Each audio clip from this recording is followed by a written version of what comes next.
do Logos e o espectro de arquétipos. Então vamos lá. Você pega essa luz e você vai abrir num espectro cromático, certo? Que é essa linha. Então, o prisma ele vai desviar as cores, as luzes, de acordo com a frequência. Quanto menor a frequência, menor é o desvio. Então a luz vermelha tem baixa frequência ou alto comprimento de onda. Então aqui, por volta de 800 nanômetros, ou seja, sofre um pequeno desvio. Deixa eu voltar ali que vai ficar mais fácil. Aí, ó. Ele sofre o menor desvio. A luz azul, por volta de 400 nanômetros, tem pequeno comprimento de onda, ou seja, alta frequência, e portanto o desvio é maior. O desvio tem a ver com a frequência, certo? E como cada frequência, cada cor tem uma frequência diferente, o desvio é diferente e, portanto, elas se separam. Então, essa que é a ideia física por trás da coisa. Então, a menor frequência, maior comprimento de onda é a luz vermelha, e aqui a luz azul. Só que não acaba por aí, né? A gente tem para cá a luz ultravioleta, com comprimento de onda menor ainda, e para a esquerda a luz infravermelha, com comprimento de onda maior ainda.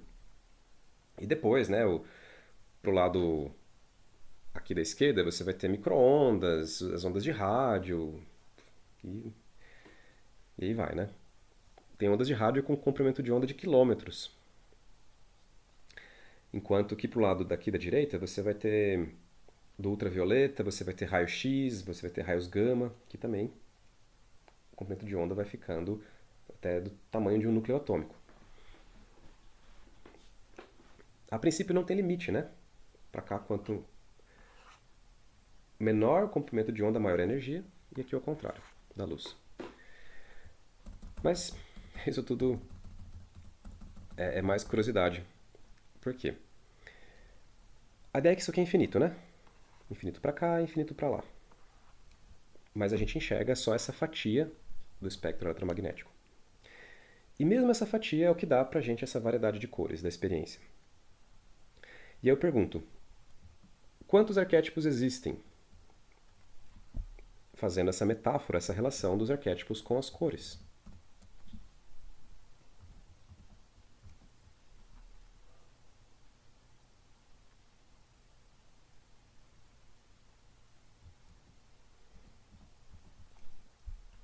Da mesma forma como você não vê uma divisão óbvia entre as cores aqui, é um contínuo,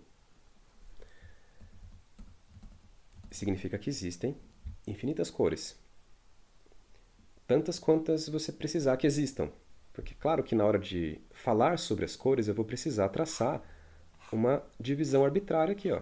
Então, eu vou chamar isso aqui de carmesim, isso aqui de vermelho escarlate, isso aqui de laranja avermelhado, isso aqui de laranja, isso aqui de amarelo, isso aqui de verde limão. Enfim, eu posso dividir em 16 cores, em 256, em 16 milhões, em 7. Não importa. Tá? Não tem nenhuma divisão obrigatória, óbvia, a priori. É só um espectro. É uma única estrutura que com infinitas cores, né? Um contínuo de cores. Da mesma forma, você não encontra uma divisão, uma separação óbvia entre os arquétipos. Né? Você não sabe onde começa o arquétipo, onde termina o arquétipo do guerreiro e começa o arquétipo do lutador. Qual que é a diferença entre eles? Né? Você pode olhar como se fosse a mesma coisa, ou coisas levemente diferentes. Então, pensando nos arquétipos, geralmente a gente encontra eles por aí como uma listinha, né? Uma tipologia. Ah, os 4 arquétipos aqui do de personalidade, ou os 16, ou os 9.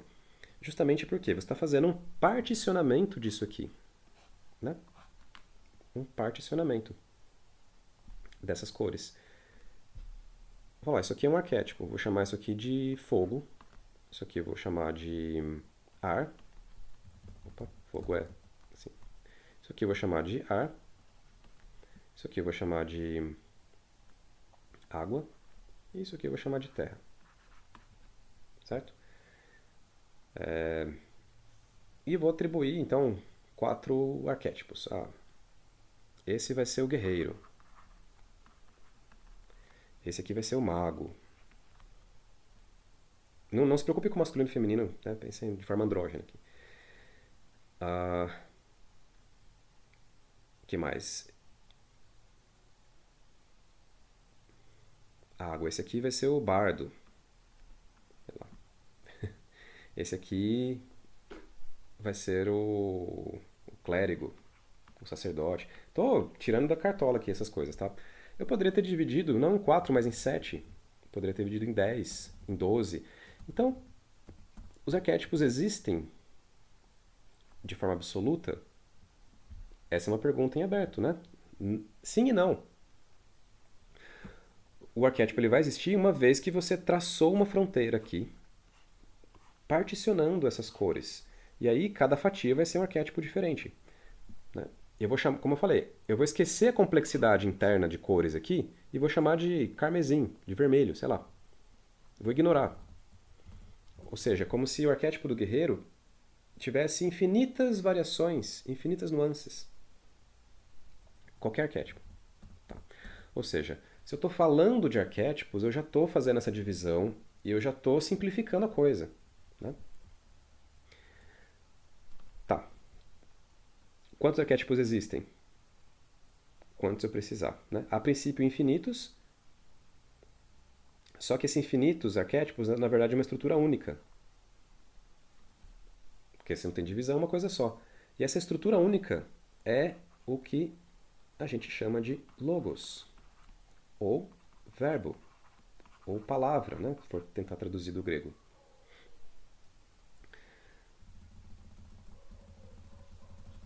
Tá? Tem um truquezinho além aqui. Esse infinito para o lado de cá e esse infinito para o lado de lá, na verdade, são o mesmo infinito. Então imagina que eu pego e junto isso aqui, como uma tira, né? E eu torço e formo um círculo, na verdade. Ou seja, a maneira mais completa assim de se referir ao logos, de mostrar o logos, é não como uma tarja, mas como um círculo. Porque o vermelho está para cá, né? O azul está para lá, e você tem essa zona aqui, que seria onde os infinitos se juntam. Tá? Para adiantar, é justamente o que se relaciona ao signo de peixes, que está associado à transcendência, blá blá blá, mas enfim. Tá? E a cor que é o magenta, né, que está associada a essa região, ela não é uma frequência de cor. Não tem nenhuma frequência que dá o magenta. Na verdade, é uma mistura de frequências. Então essa cor, a princípio, não existe. Né? Ela é uma espécie de ilusão fabricada pela nossa... Não existe de forma pura. Né? Uma espécie de ilusão fabricada pelo cérebro. Certo? Então vamos lá. Vamos falar de arquétipos.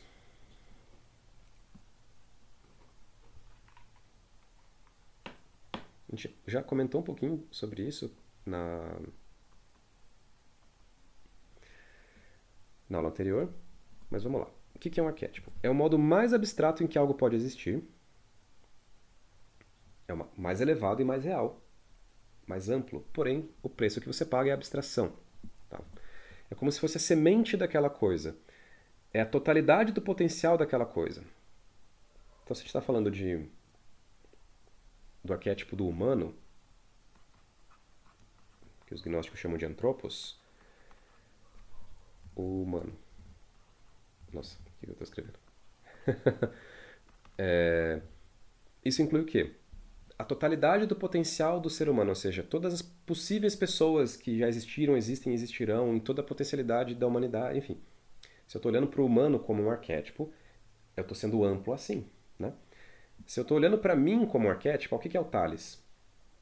Eu tenho que abstrair o Thales da experiência, da vida, do corpo, e pensar em todas as potencialidades de vida que o Thales poderia ter e o que seria o Thales. Né? Em qualquer ambiente, universo e realidade que ele aparecesse. Ou seja, todas as potencialidades, todas as possibilidades de algo.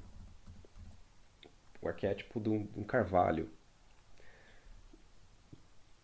Enfim, todos os carvalhos que foram, são e serão estão incluídos nesse arquétipo, e os que não foram também, né?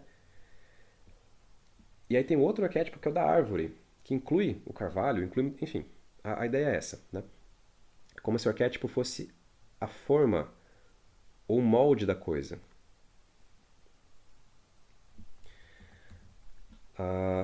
Numa visão neoplatônica, os arquétipos eles são os pensamentos perfeitos na mente divina. Eles existem como um pensamento perfeito, além do espaço e do tempo, incluindo todas as possibilidades daquilo. Ou seja, não foram maculadas pelos acidentes do tempo e do espaço. Está além daquilo. Então é como se fosse você tivesse intocado num estado de perfeição e eternidade, ainda como arquétipo. Né? É exatamente o eidos, ou as ideias platônicas ali. Então transcende a dualidade do espaço e do tempo, não podem ser apreendidos pelo intelecto humano, como a gente falou. Para você conseguir falar em arquétipo, você já tem que dividir. Se eu dividir, já não é a coisa. Né? Já não é exatamente o arquétipo, é um conceito, uma conceitualização. Mas vamos lá. Os arquétipos eles são criados aos pares, porque por mais que eu não consiga traçar uma fronteira exata entre eles, uma vez que eu escolho uma cor, ó, esse amarelo aqui, a única coisa que eu defino, nada é definido, né? Nem onde começa nem onde termina, mas é exatamente definido o oposto daquilo. Então uma das grandes, né, a grande característica definidora do arquétipo é que para cada arquétipo que você escolha vai ter um oposto. Que é só você olhar no diâmetro do círculo aí. A gente simboliza pelas cores complementares, né? Tá aqui o amarelo, o laranja, né? Mais pro laranja, e o azul. Qualquer arquétipo que você escolha vai ter um arquétipo oposto. Por isso, nas mitologias, é muito comum que os deuses apareçam em casais. Né? E a gente pode se perguntar, se os arquétipos são as formas ou os moldes de todas as coisas, existe uma forma dessas formas? E a resposta é sim, que é o próprio Logos. Tá? E aí vem de uma característica fractal da coisa. Porque uma vez que eu defino uma divisão, aqui, vamos supor, peguei isso aqui e chamei que esse aqui é o arquétipo de Capricórnio. O fato de eu fazer essa divisão de algo que é indivisível faz com que apareça uma espécie de cópia do Logos inteiro aqui dentro, do arco-íris inteiro. Então, se eu estou chamando de Capricórnio é porque eu dividi em 12. Significa o quê? Que vai aparecer... Eu vou explicar melhor esse ponto aqui.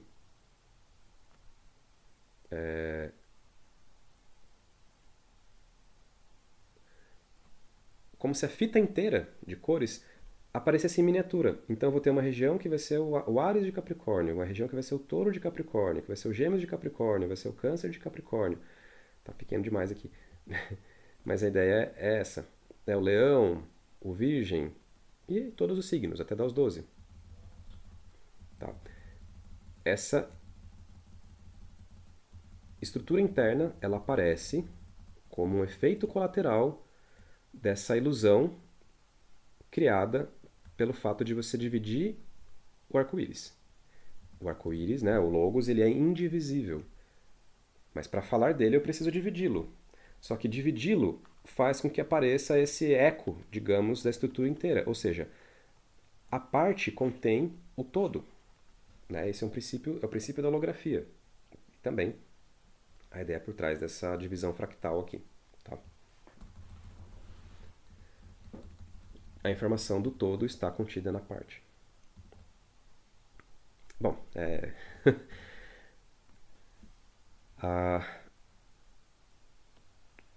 o que é uma mitologia, um panteão? Né? É um mapeamento, é um particionamento e também um mapeamento do Logos. Como se eu pegasse uma mitologia e falasse, olha, isso aqui eu vou chamar de a Baldur. mitologia nórdica, né? Isso aqui eu vou chamar de Loki. Isso aqui eu vou chamar de Tyr. Isso aqui eu vou chamar de Frigga. Enfim, e eu vou dividindo a roda e vai aparecendo ali um arquétipo, né? Vai aparecendo uma estrutura que vai acabar sendo associada ao sagrado e vai acabar gerando uma espécie de deus. Por quê? Essa região aqui, que eu chamei de Balder, que é um deus, sei lá, ele vai reger todas as coisas que derivam desses arquétipos aqui. Então, por exemplo, o Sol e tudo que é solar vai estar sob o domínio de Balder.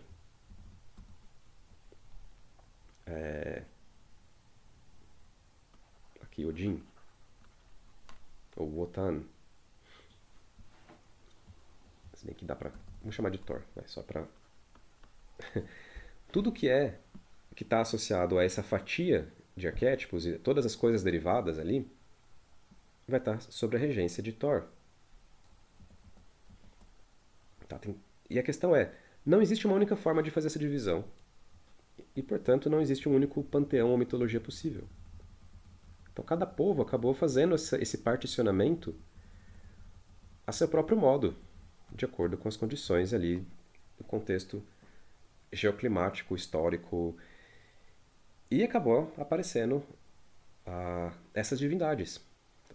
Que se você junta elas, se você as junta, elas formam um mapa completo da realidade. Não tem nada que fica de fora aqui desses arquétipos. Então é uma forma de conexão, né? Você pode também ir para um caminho mais monoteísta e esquecer dessa... Ao invés de particionar o arco-íris, chamar isso aqui tudo de logos. E aí você vai para um caminho mais cristão, né? Porque o logos, dentro da tradição cristã, é Cristo. Aqui de forma geral. É o Filho. É a segunda pessoa da Trindade. Ou seja, a coisa é monoteísta, é politeísta, o que você quiser. Se você quiser olhar como uma coisa única, se você quiser olhar como uma coisa múltipla, são só formas de olhar. Mas a realidade é muito mais sutil, porque ela não é nem uma nem outra, né? A realidade é assim, desse framework que a gente está usando. E a ideia é que essas fatias de cores, elas são vivas. Tanto que a mitologia gnóstica chama essas fatias de éons, que significa eternidades. Como se os pensamentos perfeitos da mente divina fossem espíritos também, fossem seres, até superiores aos anjos, dentro do gnosticismo. Tá? E aí nessa mitologia vai aparecer ainda dois éons ou arquétipos extras, né? Deixa eu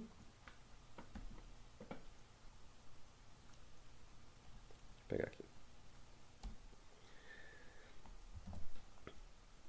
Que tem a ver com a separação dos arquétipos ou dos éons, né? Uma vez que apareceu a luz vermelha e ela é vista como separada da luz verde, o que acontece aqui no meio? É como se existisse uma energia separadora, né? Então, no começo, quando os arquétipos estão sendo criados, eles vão sendo separados da luz branca, e essa força separadora leva à ilusão de que essas cores são separadas, né? O nome dessa ilusão, na mitologia gnóstica, é serpente. É o dragão, serpente e tal. Força da separação. Mas depois, quando o ciclo se completa, os éons, os arquétipos, entendem que eles são uma coisa só. E eles voltam a se unir. E aí os éons, em união, a união dos éons forma um novo arquétipo, que é, na mitologia gnóstica, o Christos. Tá? Daí que vem, né, muitas dessas coisas. E aí você tem essas duas forças, né, opostas. A união dos éons e a separação dos éons. A ilusão da separação ou a força integradora, integrativa da união. Enfim, né? A mitologia gnóstica é muito interessante. Ela trabalha bem essas sutilezas abstratas aqui dos arquétipos. Tá? Bom, esse aqui é o feijão com arroz, tá? Agora, até o final da aula, eu vou pro buraco na toca do coelho. Então, a... porque isso aqui, como eu falei, é tudo uma grande simplificação, tá? Tudo uma grande simplificação. Vou apagar aqui para poder desenhar melhor. Como essas divisões elas são arbitrárias,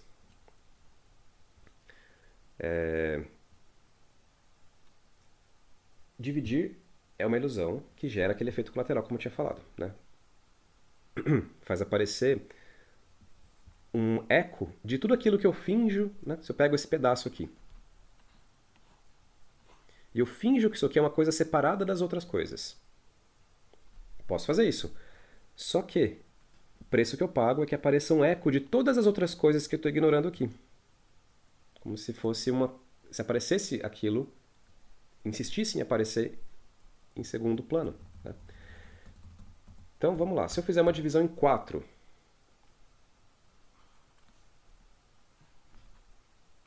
se eu dividir em 4, vamos chamar de os 4 elementos. Isso aqui. Então vamos chamar de fogo, de ar, água e terra. Maravilha. O que acontece agora? Bom,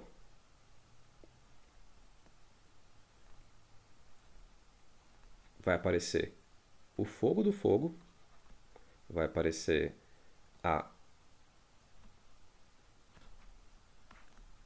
o ar do fogo, vai aparecer a água do fogo, vai aparecer a terra do fogo. Aqui vai aparecer também uma outra divisão. Vai aparecer o fogo do ar, isso. Vai aparecer o ar do ar, a água do ar e a terra do ar. E aqui também vai aparecer outras estruturas. Vou fazer com 4 que é o mais simples, tá? Senão a gente vai ficar muito tempo nisso. Então aqui vai aparecer o fogo da água. O que é o fogo da água? É o aspecto ígneo da água, né? Seria, imagina a água mais ativa, como uma correnteza, ou uma cachoeira, uma coisa que tem uma fonte, a fonte da água ali. Vai ter o ar da água, o aspecto aéreo da água, a água da água e a terra da água. Aqui vai ter o fogo da terra, o ar da terra, a água da terra e a terra da terra. Certo? Então, até aí tudo bem, aquela fractalização. Claro que, mais uma vez, posso dar um zoom nisso aqui, e o que vai acontecer? Bom, vai aparecer mais 4 coisas. Vai aparecer o fogo do fogo do fogo, o ar do fogo, a água do fogo e a terra do fogo. E se eu der um outro zoom, continua. Vai ter o fogo do fogo do fogo. Bom, deu pra ver que isso aqui é infinito, né?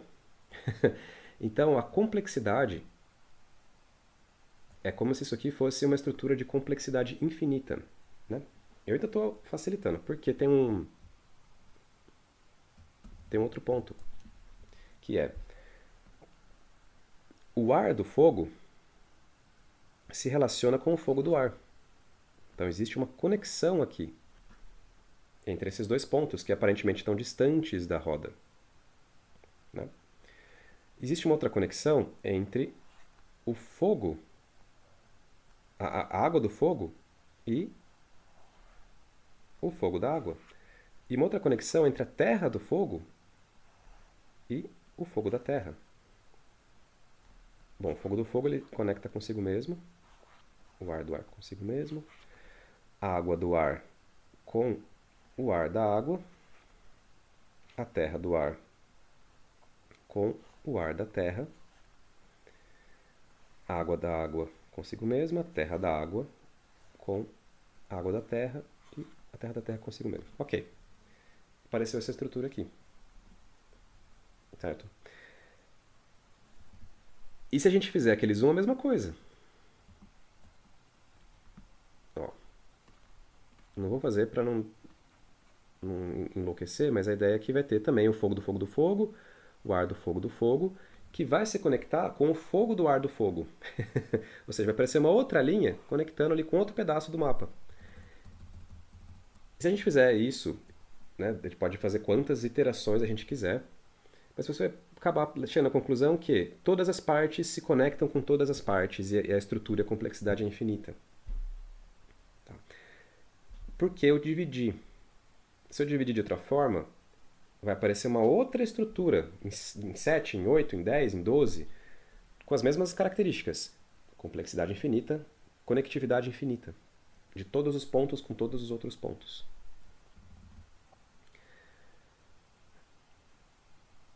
Certo? Isso porque eu estou simplificando essa estrutura a uma dimensão. Ou seja, o único grau de liberdade que a gente tem aqui para variar é o grau θ, né? Que seria, uma vez que eu escolho o grau, eu determino qual cor que eu estou usando, qual arquétipo que eu estou qual, né? Núcleo de arquétipo eu estou me referindo. Então, se eu falo 90 graus, eu estou me referindo aqui àquilo que vai ser o começo de Câncer, por exemplo. Se eu falo 180 graus, eu vou me referir aqui ao que vai ser Libra. Se eu falo 0 graus, vai ser Áries. Se eu falo, né, nessa divisão dos signos, claro. Se eu falo 270, eu vou me referir a Capricórnio. Ou seja, um único número, né, uma única variável está sendo usada para determinar a cor. Mas isso é uma simplificação. Por quê? Existe uma outra variável aqui, ó, que não é apenas o ângulo, mas também o raio. Porque existe vários raios possíveis. Ó. Percebam que na borda desse disco, então não é mais um círculo, é um disco. Na borda desse disco, as cores elas estão com alta saturação, né? São bem nítidas. Olha, o vermelho é bem vermelho. Perto do centro, você tem misturas. Então as coisas vão ficando mais próximas do cinza. O que é esse novo grau de liberdade? É o quanto a energia que eu estou me referindo está no arquetípico, né, na versão pura, isolada dela, ou está misturada aqui na vida mundana. Porque na vida ordinária, que é o presente aqui, né, perto do centro, de onde eu estou, as coisas estão todas misturadas. Os arquétipos estão misturados.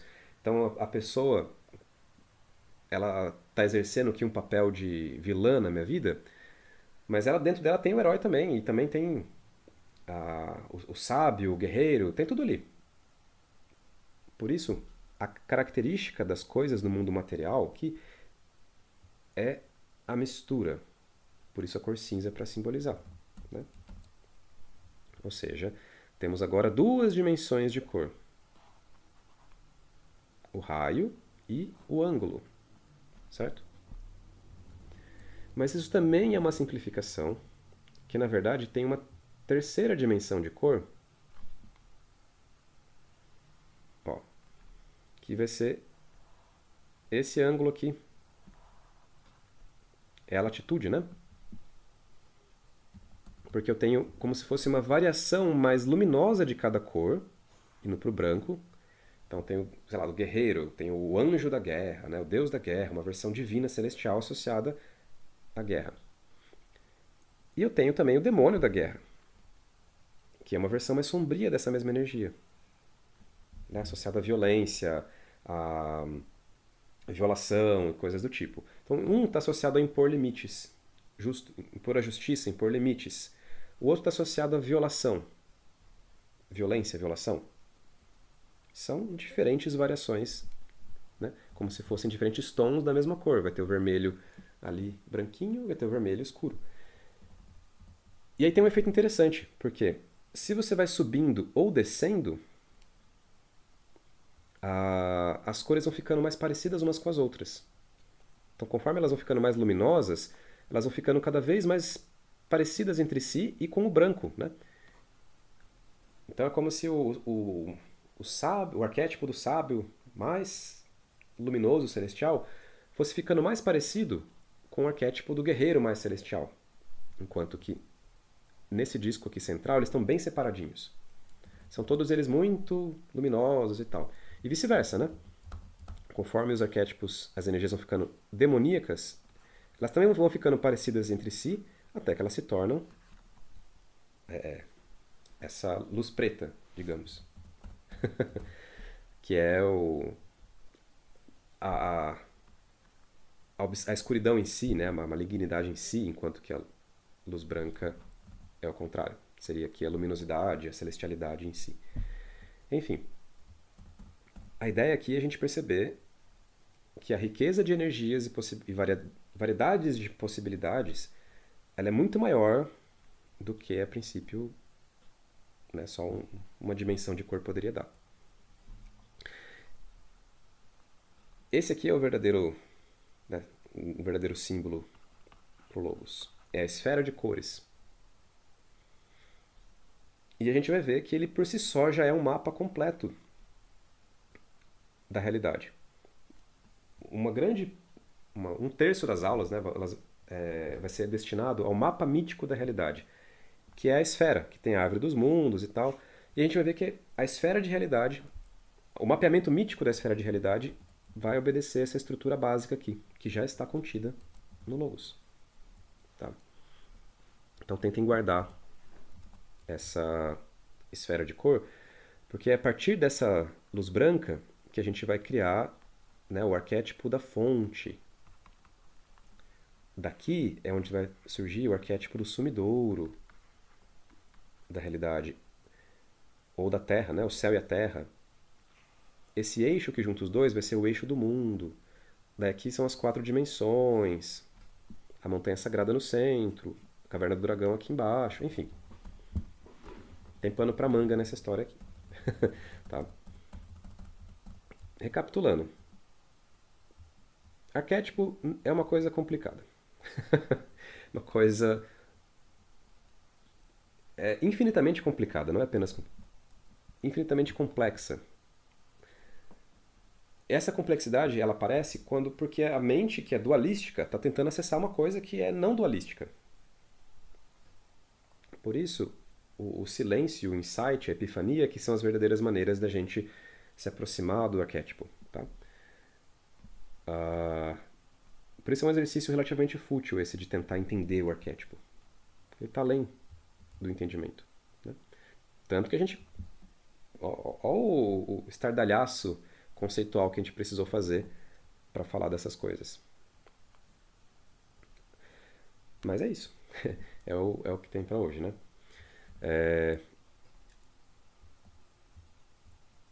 A conclusão disso é que...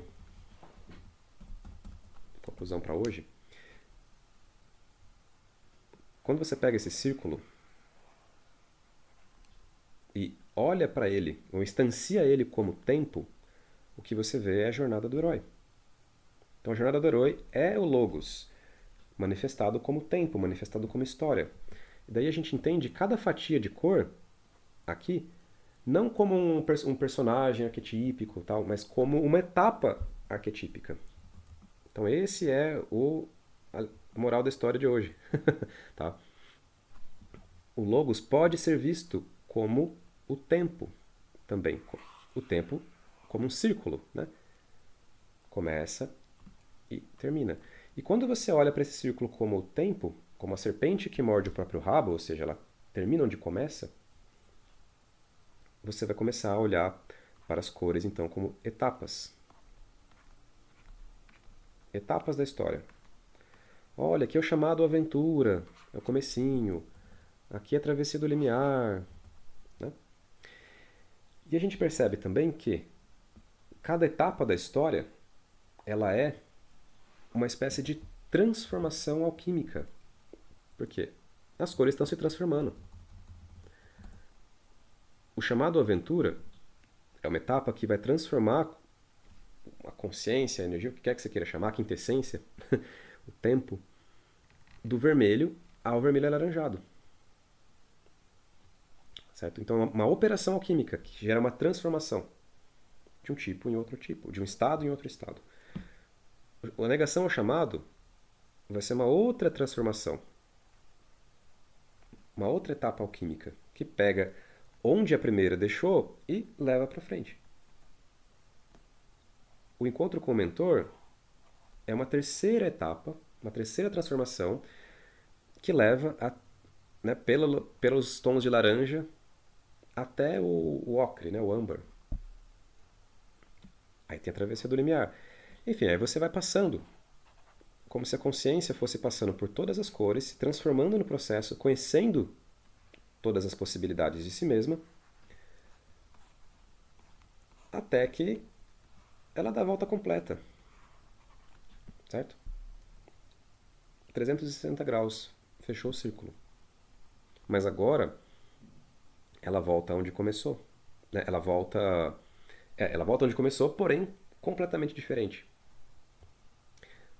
E é exatamente por isso que, voltando ali para o Arcano do Louco, né? O Arcano do Louco ele representa tanto o estado inicial da jornada, em que você está começando ali na inexperiência absoluta, da ingenuidade da criança recém-nascida, e ela também representa o mestre Zen, que deu a volta, viu tudo, e ele volta a ser criança. Né? Em que sentido ele volta a ser criança? Ele volta a se abrir plenamente para o novo, se abrir para a surpresa. Ou seja, o estado final de perfeição e maestria é exatamente o estado inicial. Só que, o que tem de diferente? Toda a experiência, que é o círculo completo. Como se você tivesse girado a todas as possibilidades ali do personagem, do herói, e ele tivesse experimentado todos os tons de energia, digamos, e vivido todos os tons de energia. Ok, agora ele tem uma coisa a mais. Ele voltou a ser uma criança aberta ao novo, mas agora ele tem experiência. E isso faz toda a diferença. Por isso que ele se torna o mestre Zen no final das contas.